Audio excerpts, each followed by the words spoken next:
గూర్చి సాక్ష్యము చెప్పగా విని బహుగా సంతోషించితిని.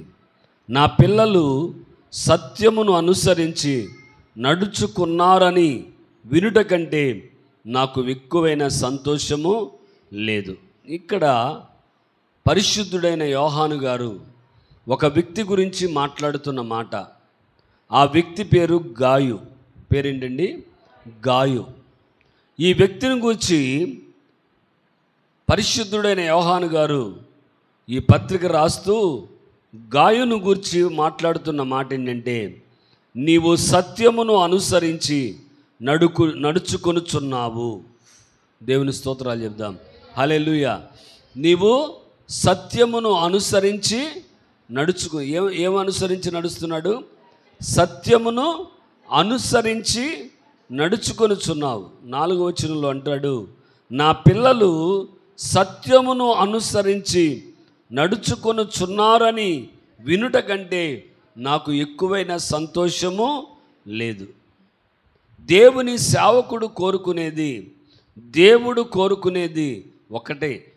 విశ్వాసుల్లో నుండి, నీలో నుండి, నాలో నుండి ప్రభు కోరుకునేది, దైవజనుడు కోరుకునేది ఏంటంటే, మనము సత్యమును అనుసరించి నడుచుకోవాలి. సత్యమును అనుసరించి మనం నడుచుకుంటే మన జీవితాల్లో ఎన్నో అద్భుతాలు చూస్తాం, ఎన్నో ఆశ్చర్యాలు చూస్తాం. ఇక్కడ గాయును గురించి యోహాను గారు మాట్లాడుతున్న మాట ఏంటంటే, నా పిల్లలు సత్యమును అనుసరించి నడుచుకొనుచున్నారని వినుట కంటే నాకు ఎక్కువైన సంతోషము లేదు. ఒక బింగ్లింగ్ కట్టుకున్నారు, ఒక కారు కొనుక్కున్నారు, లేకపోతే బిడ్డకు పెళ్లి చేశారు, మంచి సంబంధం వచ్చింది, లేకపోతే 10 తులాల బంగారం కొన్నారు, లేకపోతే 10 కాసులు బంగారం అని చెప్పే దానికంటే, అన్నిటికంటే ఒక దైవజనుడికి, దేవునికి సంతోషము కలిగించే వార్త ఏదైనా ఉంది అంటే అది సత్యమును అనుసరించి నడుచుకోవాలి. మన జీవితాల్లో ప్రతి ఒక్కరూ ప్రభు రక్తములో కడగబడి, ప్రభు యొక్క రక్తములో విమోచించబడి, నమ్మి బాప్తిసం పొందిన ప్రతి ఒక్కరూ సత్యమును అనుసరించి నడుచుకోవాలి. ఏంటండి? సత్యమును అనుసరించి నడుచుకోవాలి. అలా సత్యమును అనుసరించి నడుచుకుంటేనే మన ఆత్మ ఏమవుద్దంటే, ఇక్కడ అంటాడు, మన ఆత్మ వర్ధిల్లుతుంది. దేవుని స్తోత్రాలు చెప్దాం. హల్లెలూయా. ఏమవుద్ది? సత్యమును అనుసరించి నడుచుకుంటే, అదే అంటున్నాడు, ప్రియుడా నీ ఆత్మ వర్ధిల్లుచున్న ప్రకారము. అంటే గాయు యొక్క ఆత్మ ఏమవుతుందంటే వర్ధిల్లుతూ ఉన్నది. ఏమవుతుందండి? వర్ధిల్లుతూ ఉంది. గాయు యొక్క ఆత్మ దినదినము వృద్ధి చెందుతూ ఉంది. గాయు యొక్క ఆత్మ దినదినము నూతన పరచబడుతూ వర్ధిల్లుతూ ఉంది. అదే గాయుతో చెప్తున్న మాట, ప్రియుడా నీ ఆత్మ వర్ధిల్లుచున్న ప్రకారము నువ్వు అన్ని విషయాల్లో వర్ధిల్లుచు సౌఖ్యముగా ఉండాలని నేను కోరుచున్నాను, ప్రార్థించుచున్నాను. ఇక్కడ మన జీవితాల్లో ప్రతి ఒక్కరు కూడా మన జీవితాల్లో వర్ధిల్లాలని ప్రతి ఒక్కరూ కోరుకుంటారు. అన్ని విషయాల్లో వర్ధిల్లాలి. మన యొక్క వ్యవసాయంలో వర్ధిల్లాలి, వ్యాపారంలో వర్ధిల్లాలి, ఉద్యోగంలో వర్ధిల్లాలి, చేసే ప్రతి పని వర్ధిల్లాలని ప్రతి ఒక్కరూ కోరుకుంటారు. అలా వర్ధిల్లాలి అంటే మన జీవితాల్లో చేయవలసింది ఏంటంటే, మొదటిగా మన ఆత్మ వర్ధిల్లాలి. క్రీస్తులో మన ఆత్మ వర్ధిల్లాలి. మనము అన్ని విషయాల్లో వర్ధిల్లాలంటే క్రీస్తులో మన ఆత్మ వర్ధిల్లాలి. అలా క్రీస్తులో మన ఆత్మ వర్ధిల్లాలంటే మనము సత్యమును అనుసరించి నడుచుకోవాలి. ఏ వ్యక్తి అయితే సత్యమును అనుసరించి నడుచుకుంటారో ఆ వ్యక్తి యొక్క ఆత్మ వర్ధిల్లుతుంది. ఏ వ్యక్తి అయితే సత్యమును అనుసరించి నడుచుకుంటారో అతని ఆత్మ ఏమవుతుందంటే దేవునిలో పరిపక్వము అవుతుంది, వర్ధిల్లుతుంది. ఎప్పుడైతే ఆత్మ వర్ధిల్లుతుందో అప్పుడు అన్ని విషయాల్లో మనలను దేవుడు వర్ధిల్ల చేస్తాడు. మనం అన్ని విషయాల్లో వర్ధిల్లాలి అంటే మనము చేయవలసిన మొట్టమొదటి పని ఏంటంటే సత్యమును అనుసరించి నడుచుకొని. ఇక్కడ అదే అంటున్నాడు, నీవు సత్యమును అనుసరించి నడుచుకొనుచున్నావు. గాయు దేన్ని అనుసరించి నడుస్తున్నాడు? సత్యమును అనుసరించి నడుచుకొనుచున్నాడు. గనుకనే అతని ఆత్మ వర్ధిల్లింది. మనము లోకములో ఉన్న వాటిని అనుసరించి లోకాన్ని, లోక సంబంధమైన ఈ ఆడంబరాలను, ఈ పరిస్థితులను, ఈ వ్యర్థత్వాన్ని అనుసరించి నడిస్తే మన ఆత్మ ఎన్నడూ వర్ధిల్లదు. రోమాపత్రికలో అంటాడు, ఒకసారి చూడండి, రోమాపత్రిక 8వ అధ్యాయం 5వ వచనం చూడండి.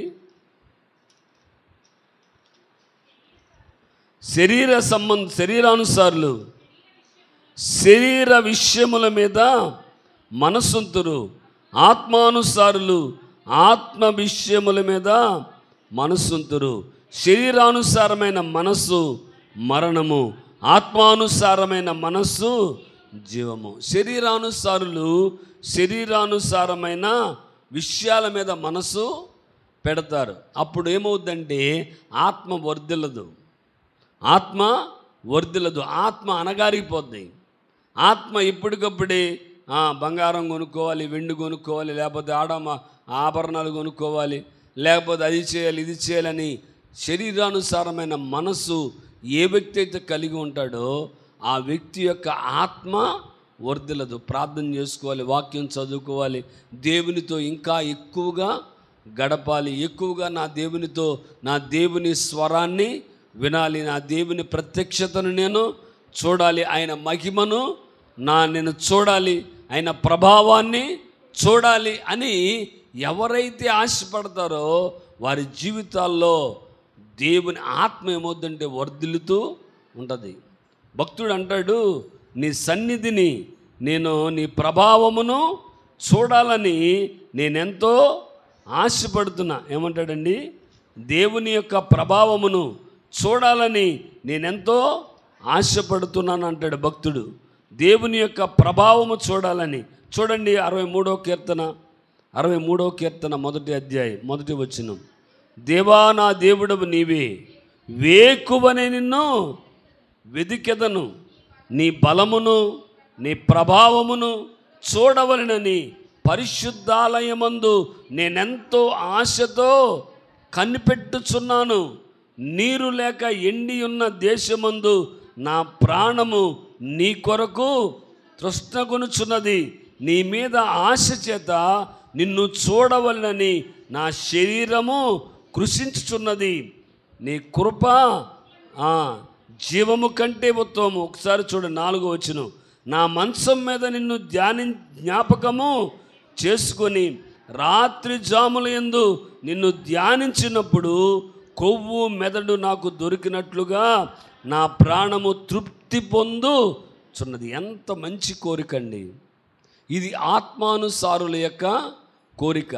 శరీరానుసారుల కోరిక ఎలా ఉంటుందంటే, ప్రాణమా తిను, ప్రాణమా త్రాగు, ప్రాణమా సుఖించు, నీకు అనేక సంవత్సరములకు కావలసిన దంతయు నీ కొరకు సిద్ధపరిచాను, ప్రాణమా తిను, త్రాగు, సుఖించు అని వారి ప్రాణముతో వారు అనుకుంటుంటారు. కానీ ఆత్మానుసారం ఎక్కువ ఆత్మానుసారమైన మనస్సు కలిగి ఉంటారు. నా దేవునిని చూడాలి, నీ బలమును నీ ప్రభావాన్ని చూడాలి అని చెప్పి ఎవరైతే దేవుని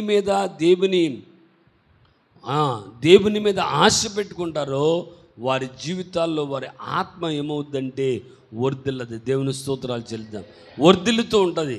అంతేగాని శరీరానుసారమైన మనస్సులో ఉన్నవారు, శరీరానుసారమైన కోరికలతో, శరీరానుసారమైన ఆశలతో, శరీరానుసారమైన తలంపులతో బ్రతికే వారి ఆత్మ వర్ధిల్లదు. ఆత్మానుసారమైన మనస్సు కలిగి ఉంటారు. ఆత్మానుసారమైన మనస్సు జీవము, శరీరానుసారమైన మనస్సు మరణం.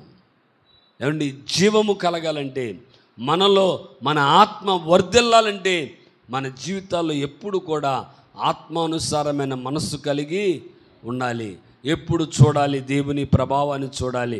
ఈ వాక్యం ధ్యానం చేస్తున్నప్పుడు నా దేవుడు నాతో మాట్లాడతాడేమో, నాతో మాట్లాడాలి, నాతో సంభాషించాలి. ఇక్కడ చూడండి, రాత్రి జాముల యందు నిన్ను ధ్యానించినప్పుడు, ఎప్పుడండి? రాత్రి జాముల యందు దేవునిని ధ్యానిస్తున్నాడంట. రాత్రి జాముల యందు నిన్ను ధ్యానించినప్పుడు కొవ్వు మెదడు నాకు దొరికినట్లు నా ప్రాణము తృప్తి పొందుచున్నది. ఎంత మంచి కోరికండి. దేవుని ప్రభావము చూడాలి, దేవుని మహిమను చూడాలి అనే ఆశతో కనిపెట్టుకునే వారి ఆత్మ ఏమవుద్దంటే వర్ధిల్లుతూ ఉంటుంది. ఇక్కడ దావీదు అలాంటి కోరిక కలిగి ఉన్నాడు కాబట్టి దావీదు ఏమండి మొదటి స్థితి కంటే కడపటి స్థితి బహు గొప్పదిగా మార్చబడింది. బహు గొప్పదిగా మార్చబడింది. ఆత్మ వర్ధిల్లింది, అభిషేకించబడ్డాడు, దేవుని చేత సాక్ష్యము పొందుకున్నాడు. కారణం ఏంటంటే ఆత్మానుసారమైన మనస్సు కలిగి ఉన్నాడు, సత్యమును అనుసరించి నడుచుకున్నాడు. కాబట్టి ఎవరైతే సత్యమును అనుసరించి నడుచుకుంటారో వారి ఆత్మ వర్ధిల్లుతుంది. ఎవరి ఆత్మ వర్ధిల్లుతుందో వారు అన్ని విషయాల్లో వర్ధిల్లుతారు. ఎక్కడ చేయివేస్తే అక్కడ దేవుడు దీవెనను అనుగ్రహిస్తాడు. ఏ విత్తనం వేసిన చోట నూరంతల ఫలాన్ని పొందుతారు.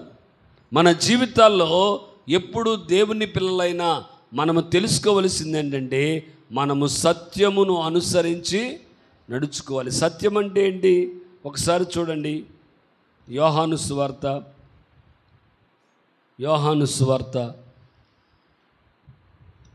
17వ అధ్యాయము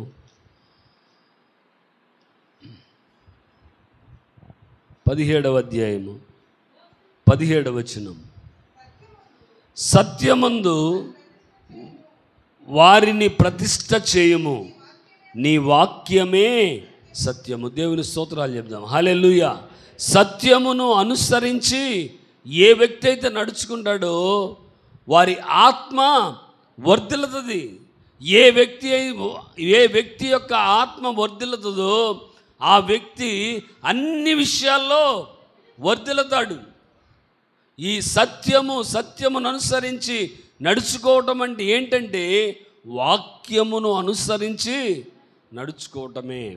దేవుడు నీ ముందు వాక్యాన్ని మనకిచ్చాడు. ఆ వాక్యమును అనుసరించి నడుచుకోవాలి. అలా నడుచుకున్నప్పుడే మన ఆత్మ ఏమవుద్దంటే వర్ధిల్లుతుంది.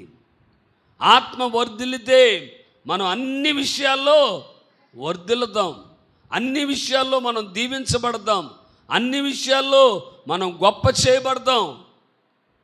మన జీవితాల్లో వాక్యమును అనుసరించి నడుచుకోవాలి. దేన్నండి? వాక్యమును అనుసరించి నడుచుకోవాలి. లోక సంబంధమైన ఏమండి పితృపార ఆచారాలను అనుసరించి నడుచుకోకూడదు.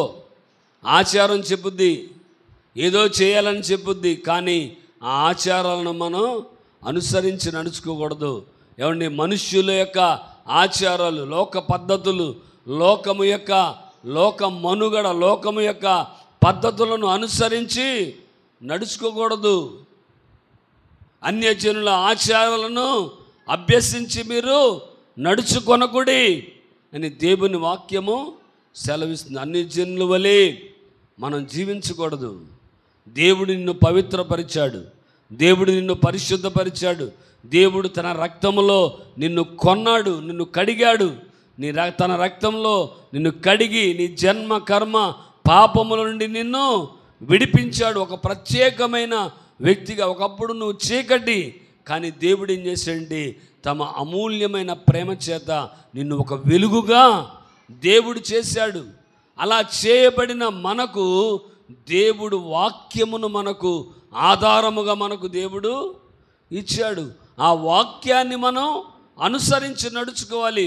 లోక పద్ధతులను అనుసరించి నడుచుకుంటే మనం లోకస్తులం అయిపోతాం. మనుష్యుల పద్ధతులను అనుసరించి నడుచుకుంటే మనము కూడా లోకస్తుల వలె అయిపోతాం. దేవుడు వాక్యాన్ని ఇచ్చాడండి. దావీదు మహారాజు చనిపోతూ తన కుమారుడైన సొలొమోనుకు చెప్పిన మాట ఏంటంటే, చూడండి ఒకసారి రాజుల గ్రంథము మొదటి గ్రంథము 2వ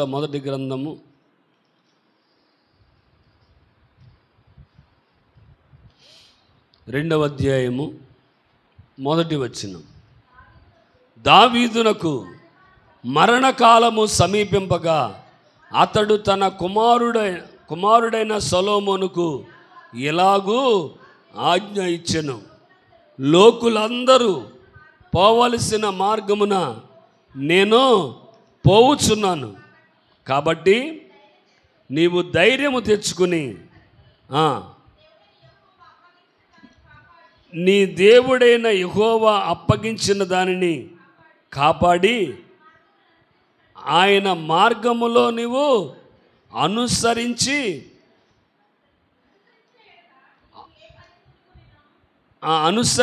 ఎడల నీవు ఏ పని పూనుకొనినను ఎక్కడ తిరిగినను అన్నిటిలో వివేకముగా నడుచుకొందువు.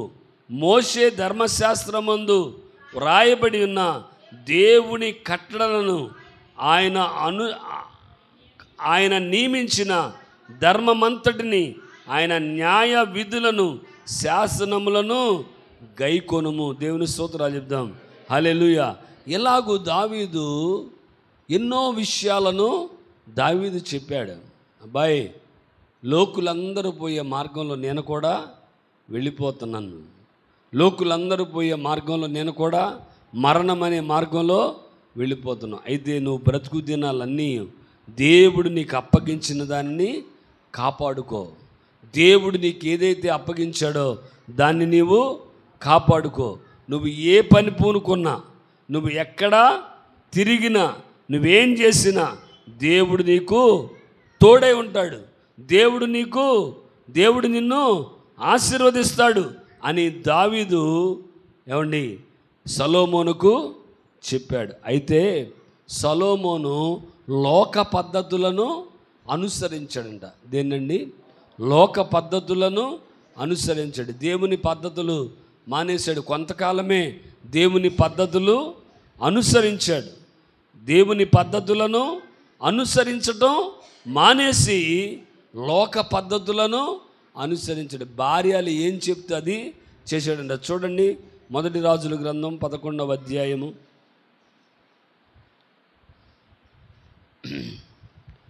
1 రాజుల గ్రంథం 11వ అధ్యాయము చూడండి, 4వ వచనం ఒకసారి చూడండి. సొలొమోను వృద్ధుడైనప్పుడు అతని భార్యలు అతని హృదయమును ఇతర దేవతల తట్టు తిప్పగా అతని తండ్రి అయిన దావీదు హృదయము వలె అతని హృదయము దేవుడైన యెహోవా ఎడల యథార్థము కాకపోయెను. చూడండి ఎంత దౌర్భాగ్యపు స్థితికి వెళ్ళిపోయాడు. గొప్ప గొప్ప సామెతలు రాసినవాడు, ప్రసంగి గ్రంథాన్ని రచించినవాడు, దేవునితో ఎలా ఉండాలో తెలుసుకున్నవాడు, కానీ తప్పిపోయాడు. కారణం ఏంటంటే లోక పద్ధతులను అనుసరించాడు, లోకము యొక్క తెలివితేటలని అనుసరించాడు. ఏం చేశాడంటే సొలొమోను, ఐగుప్తు రాజు ఉన్నాడు, ఐగుప్తు రాజు యుద్ధం రాకూడదంటే ఐగుప్తు రాజు కూతుర్ని పెళ్లి చేసుకోవాలి అని ఐగుప్తు రాజు కుమార్తెను పెళ్లి చేసుకున్నాడు. పక్కన సిరియా రాజు ఉన్నాడు, ఆ సిరియా రాజు కుమార్తెను పెళ్లి చేసుకున్నాడు. ఇలాగా లోక పద్ధతులను అనుసరించి వాక్యాన్ని అనుసరించలా, దేవుడిచ్చిన ధర్మశాస్త్రాన్ని అనుసరించలా, దేవుడిచ్చిన పద్ధతులను అనుసరించలా, మోషే నియమించిన కట్టడలను అనుసరించలా. అతడు లోక పద్ధతులను అనుసరించి ఏం చేశాడంటే పూర్తిగా దేవునికి దూరమైపోయాడు. దావీదుకు దేవుడు శాశ్వత కృపను చూపుదామనుకున్నాడు. కానీ ఈ సొలొమోను చేసిన దానికి దేవునికి ఏమండి సొలొమోను మీద భయంకరమైన కోపాన్ని సొలొమోను రప్పించాడు. కారణం ఏంటంటే లోక పద్ధతులను, లోకమును సొలొమోను అనుసరించాడు. మరి నీ జీవితంలో లోకమును అనుసరించి నడిస్తే పాడైపోతావు, నీ ఆత్మ వర్ధిల్లదు. నువ్వు సత్యమును అనుసరించి నడిచినప్పుడే నీ ఆత్మ వర్ధిల్లుతుంది. అప్పుడు నీవు అన్ని విషయాల్లో వర్ధిల్లుతావు.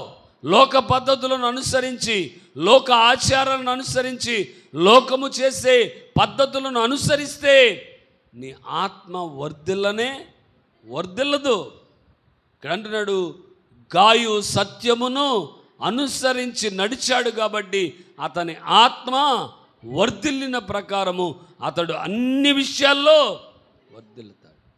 నీ జీవితంలోనే నా జీవితంలోనైనా లోక పద్ధతులను అనుసరిస్తే, లోకము చెప్పినట్లుగా, లోక ఆచారాలు చేసినట్లుగా మన జీవితాల్లో మనం జరిగిస్తే మనము దేవుని యొద్ద కృప పొందుకోలేం. మన ఆత్మ వర్ధిల్లదు. ఎప్పుడు కూడా మనం వర్ధిల్లాలంటే దేవుడిచ్చిన ఈ గ్రంథాన్ని చదవాలి. దీన్ని అనుసరించి గాయువలే సత్యమును అనుసరించి నడుచుకోవాలి. అప్పుడు దేవుడు సంతోషపడతాడు, నీ దైవజనుడు సంతోషపడతాడు. అంతేకాకుండా లోక పద్ధతులు, ఎక్కడికైనా బయటికి వెళ్ళాలంటే కొంతమంది ఏమండి నిజంగా అన్యజనుల కంటే ఎక్కువగా ఇదిగా ఉంటారు, ఆ లోక పద్ధతులను అనుసరిస్తారు. అప్పుడు దేవుడు ఎంత దుఃఖపడతాడు, పరిశుద్ధాత్ముడు ఎంత దుఃఖపడతాడు. అలాంటి పరిస్థితుల్లో నీ ఆత్మ ఎలా వర్ధిల్లుతుంది? మనము సత్యమును అనుసరించి నడుచుకోవాలి. దేవుని మందిరమునకు యాకోబు వెళ్ళినప్పుడు యాకోబు అంటాడు, మనము దేవుని మందిరము బేతేలుకు వెళుదుము రండి, మీ యొక్క చెవులుకున్న ముక్కులుకున్న బంగారపు పోగులను తీసి పారవేయండి, మీ వస్త్రములను మార్చుకోండి, మిమ్ములను మీరు శుచిపరచుకోండి, పరిశుద్ధపరచుకోండి, మీరు దేవుని మందిరానికి మనము వెళదాము అన్నాడు. అలా మన జీవితాల్లో దేవుని వాక్యాన్ని అనుసరించి నడుచుకోవాలి. ఒకరోజు ఇశ్రాయేలీయులు భయంకరమైన తప్పు చేశారు. దేవుడు వారిని ఐగుప్తులో నుండి బయటకు తీసుకొచ్చాడు. దేవుడు ఐగుప్తులో నుండి బయటకు తీసుకువచ్చినప్పుడు వారు సీనాయి పర్వతం దగ్గర ఉన్నారు. సీనాయి పర్వతం దగ్గర నివసించారు. భక్తుడైన మోషే గారు కొండపైకి వెళ్ళాడు. అయితే వీరు కింద ఉన్న వారు అందరూ కూడా అంటున్నారు, ఆ మోషే అనువాడు ఏమయ్యాడో మాకు తెలియదు, మా కొరకు మమ్మల్ని నడిపించడానికి ఒక విగ్రహాన్ని తయారు చేయండి అని అన్నప్పుడు అహరోను విగ్రహాన్ని తయారు చేశాడు. తయారు చేసి ఆ విగ్రహానికి పూజలు చేస్తున్నప్పుడు దేవునికి భయంకరమైన కోపము వచ్చింది. అప్పుడు మోషే దిగి వచ్చి వారిని ఎంత చేసినా వారి మీదకు పవిత్రత అనేది రాలేదు. రాపోనప్పుడు దేవుడు అంటున్నాడు, మోషే నువ్వు వెళ్ళు, నీ ప్రజలను తీసుకుని నీ వెళ్ళు, అయ్యా నువ్వు రా.